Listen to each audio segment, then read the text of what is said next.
Welcome back to the channel. In this video, we'll show you how to set a password for a folder using the Dropbox mobile app. If you're looking to protect sensitive files and share them securely with others, this guide will help you use Dropbox's built-in folder protection features effectively. First, open the Dropbox app on your mobile device. Next, look at the bottom and tap on the Files section. This will open up a list of all your saved files and folders inside your Dropbox account. Then, scroll through your list and find the folder you want to manage. Once you locate it, tap on the three dots next to the folder name to open the Options menu. Now, select Share from the list of actions. After that, tap on Modify Settings.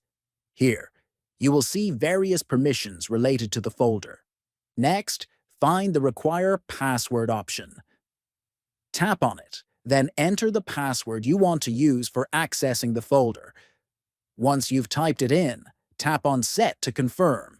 Please note, this Require Password option is only available for users with a Dropbox Professional account. If you're using the free, this feature won't appear. Finally, after setting your password, tap Save to apply the changes. Your shared folder is now protected with a password, and anyone accessing it will need to enter the password you set. That's how you add password protection to a Dropbox folder using the mobile app. This feature is great for securing your shared content, especially if you use Dropbox professionally. Thanks for watching.